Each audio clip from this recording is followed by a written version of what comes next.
I'm Big Will Levinson, and it's time to talk sports. We had a big night in high school sports, specifically in girls lacrosse and soccer. We begin at Unity Field for a Cross Valley rivalry in girls soccer between Grand Junction and Fruita. Fruita in all white, Grand Junction in all black, and off the block, the ball is bouncing around the box, and Kenna Celietta goes for goal, and it hits the crossbar, so this one stays scoreless. But back come the Wildcats. Evelyn Brown with it, and she shoots, and that one hits the crossbar, bounces down, but somehow stays out. Back-to-back post shots for Fruita leaves us still without a goal. But here we go. A corner for Fruita, and Grand Junction goalie Maddie Snell appears to make a routine grab, but the officials say she pushed a defender, and thus a yellow card is given, and a yellow card means you must exit the game until the next substitution. So a new goalie comes in for a penalty, and Celietta delivers for Fruita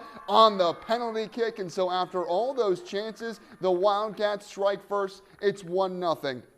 Now way out of the box, future senior wrestler Molly Dare just shoots a prayer to the net. It's mishandled by Snell, and it's in for Fruita's second goal as they take a 2-0 lead over Grand Junction. But now with just seconds left in the half, Fruita has a corner perfectly sent in, and it's Celietta there with the header, and it's in, beating the buzzer and giving the Wildcats their third goal with just 1 second left in the half. What a first half for Kenna Celietta. And both teams added a goal each in the second half as the Fruita Wildcats pick up a big win over their rival Tigers, 4-1, their second win of the season. Next up, Fruita will be in Steamboat Springs Saturday, and Grand Junction hosts Roaring Fork on Monday. And up in Edwards, the Palisade Bulldogs suffer their first loss of the season to a good Battle Mountain squad on the road. 3-1 is the final up in the mountains as the Dogs fall to 7-1-1. Next to Palisade will be in Newcastle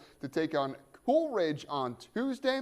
But now let's take it out to a bright and sunny Canyon View Park, where Grand Junction girls lacrosse hosted Grandview, and the Tigers were down 5-2 in the third, looking to make a comeback.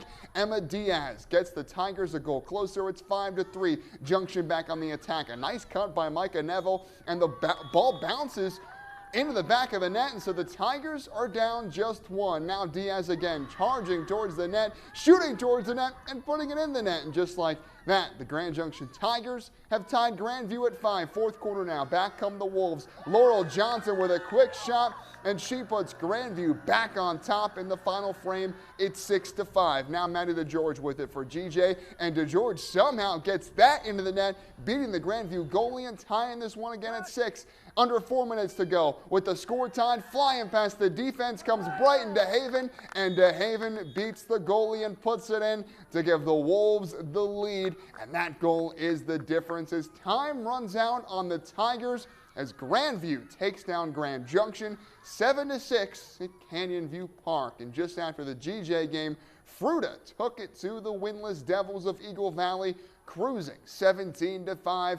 Getting over 500 at 3-2. And more Wildcat domination down in Montrose as Fruita cruises past the Redhawks 15-8 and keeping Montrose winless. And Fruita ends a 3-game losing skid with the win. And in Minneapolis, it's the Frozen Four, and in overtime, it's the Denver Pioneers, and it's Tristan Brose who puts it in for the Pios and sends DU to the national championship. And so the 2022 Frozen Four champ Pios are headed back to the national championship game as they'll take on top-seeded Boston College on Saturday. A lot going on in the sports world, all here in Colorado. But that's all my time for sports.